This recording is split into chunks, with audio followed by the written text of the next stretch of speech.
अस्सलाम वालेकुम। कैसे हैं आप लोग? ठीक हैं? बढ़िया से हैं? सब बढ़िया होंगे आप लोग।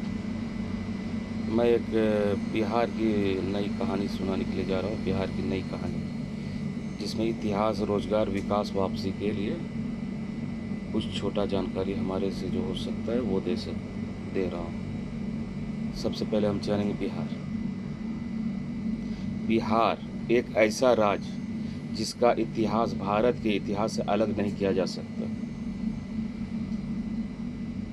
यही बिहार चंपारण सत्याग्रह जैसी ऐतिहासिक घटनाओं का गवाह रहा है। लेकिन आज सवाल सिर्फ इतिहास का नहीं, सवाल है क्या बिहार ऐसा भविष्य बना सकता है जहां यहाँ के युवाओं को रोजगार के लिए अपना घर छोड़कर दूसरे राज्यों या विदेशों में जाने की मजबूरी कम हो। आज की इस वीडियो में हम 5 महत्वपूर्ण विषयों पर बात करेंगे। भारत के मुस्लिम स्वतंत्र सेनानी, आज़ादी के आंदोलन में मदरसा शिक्षा व स्थानों की भूमिका, बिहार की छोटी इंडस्ट्रीज, बिहार डिजिटल फैक्ट्री यानी पीडीएफ से जुड़ी उम्मीदें, और आखिर में बिहार से बाहर रह रहे लोगों के वापस लौटने का सपना। आज़ादी की लड़ाई में मुस्लिम स्वतंत्र सेनानी की योगदान। जब हम भारत की आज़ादी की कहानी सुनते हैं तो हमें याद रखना चाहिए कि यह लड़ाई किसी एक धर्म, जाति या समुदाय की लड़ाई नहीं थी। भारत स्वतंत्र के आंदोलन में अलग अलग समुदाय के लोगों ने अपना योगदान दिया। अशफाक उल्लाह खान जैसे, जिन्होंने ब्रिटिश शासन के खिलाफ क्रांतिकारी आंदोलन में हिस्सा लिया और अपने देश के लिए सर्वोच्च बलिदान दिया। मौलाना अबुल कलाम आज़ाद स्वतंत्र आंदोलन के प्रमुख नेताओं में से एक रहे और बाद में स्वतंत्र भारत के पहले शिक्षा मंत्री बने। हजरत मोहानी स्वतंत्र आंदोलन से जुड़े रहे और पूर्ण स्वतंत्र की मांग को शुरुआती दौर में उठाने वाले नेताओं में उनका नाम लिया जाता है। बेगम हजरत महल ने 1857 के विद्रोह के दौरान अंग्रेजी शासन के खिलाफ महत्वपूर्ण भूमिका निभाई। इन उदाहरणों से एक बात साफ है, भारत की आज़ादी का इतिहास बहुत विविध और साझा इतिहास है। इसलिए आज जब हम स्वतंत्र दिवस मनाते हैं तो हमें उन सभी लोगों को याद करना चाहिए जिन्होंने देश के लिए संघर्ष किया।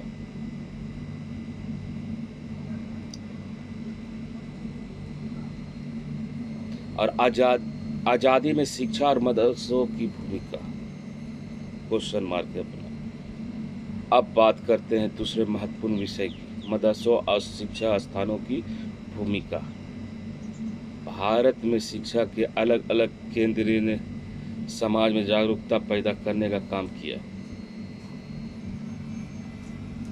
स्वतंत्र आंदोलन के दौरान कई धार्मिक विद्वानों और सामाजिक नेताओं ने लोगों के बीच अंग्रेजी शासन के खिलाफ जागरूकता फैलाने और स्वतंत्रता की भावना को मजबूत करने में भूमिका निभाई। यहाँ एक बात समझना जरूरी है कि किसी भी संस्था की भूमिका को समझते समय हमें इतिहास को प्रमाण और स्वतंत्रता के आधार पर देखना चाहिए।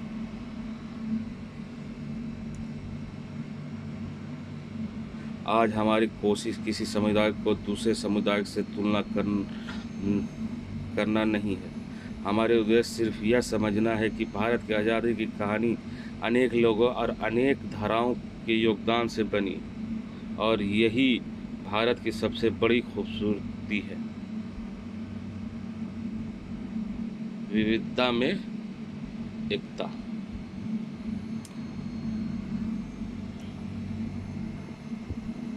अब आते हैं आज के सबसे महत्वपूर्ण सवाल पर, रोजगार। आप अपने आसपास देखिए, क्या आपके गांव, आपके कस्बे या शहर में ऐसी छोटी इंडस्ट्री, फैक्ट्री, वर्कशॉप या बिजनेस है जहां स्थानीय लोगों को रोजगार मिल रहा? अगर है तो यह सिर्फ एक बिजनेस नहीं, यह स्थानीय अर्थव्यवस्था का हिस्सा है। मान लीजिए किसी छोटी फैक्ट्री में 15 लोग काम करते हैं। उन 15 लोगों की इनकम से उनके परिवार चलते हैं।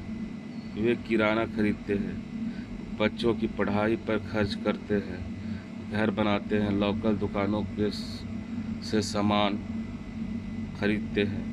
यानी एक छोटी इंडस्ट्री सिर्फ 10 या 15 लोगों को नौकरी नहीं देती,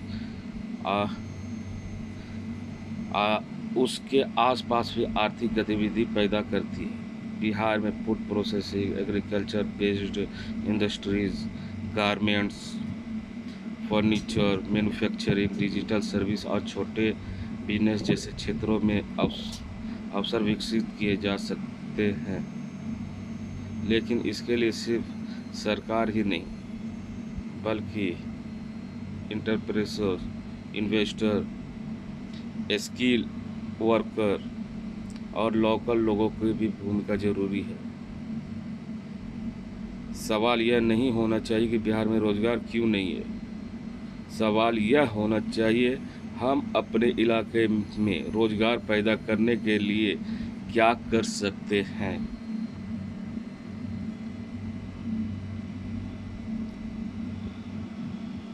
अब बात करते हैं BDF यानी Bihar digital factory. Bihar digital factory digital economy का मतलब सिर्फ कंप्यूटर पे काम करना नहीं। आज टेक्नोलॉजी के माध्यम से service, design, digital marketing, software, online business, data related work और कई दूसरे क्षेत्रों में रोजगार के अवसर पैदा हो सकता है। अगर बिहार में ऐसा डिजिटल और टेक्नोलॉजी बेस्ड बिजनेस का विस्तार होता है, युवाओं को अपने राज्य में ही अवसर मिल सकते हैं। लेकिन किसी भी प्रोजेक्ट यानी इनिशिएटिव को लेकर हमें सिर्फ उम्मीद नहीं करनी चाहिए, हमें यह भी देखना चाहिए कि किसी वास्तविक रूप से कितने रोजगार पैदा हो रहे हैं, कितने लोगों को स्किल ट्रेनिंग मिल रही है और स्थानीय युवकों को कितना फ़ायदा हो रहा है। अगर टेक्नोलॉजी के साथ स्किल डेवलपमेंट और रोजगार को जोड़ा जाए तो बिहार की तस्वीर बदलने की दिशा में यह एक महत्वपूर्ण कदम हो सकता है। क्योंकि आज का युवा सिर्फ नौकरी नहीं चाहता, वह अपॉर्चुनिटी चाहता है। इसलिए हम लोग को बिहार डिजिटल फैक्ट्री से जुड़ा रहना चाहिए। अगर आपको पसंद आ रहा है तो लाइक करें, कमेंट्स करें और सब्सक्राइब करें। अब हम आते हैं अगला टॉपिक पे। बिहार के लोगों को रोजगार, पढ़ाई और बेहतर अवसरों के लिए दूसरे राज्यों और विदेशों में रहते हैं। इनमें बहुत से लोग अपने परिवार से दूर रहकर काम करते हैं।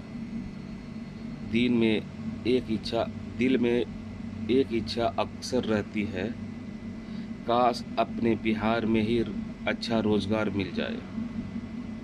अगर बिहार में पर्याप्त जॉब, बेहतर इंफ्रास्ट्रक्चर, अच्छी education, health care, business opportunity और सुरक्षित वर्किंग एनवायरनमेंट विकसित होते हैं तो बाहर रहने वाले कई लोग वापस आने के बारे में सोच सकते हैं।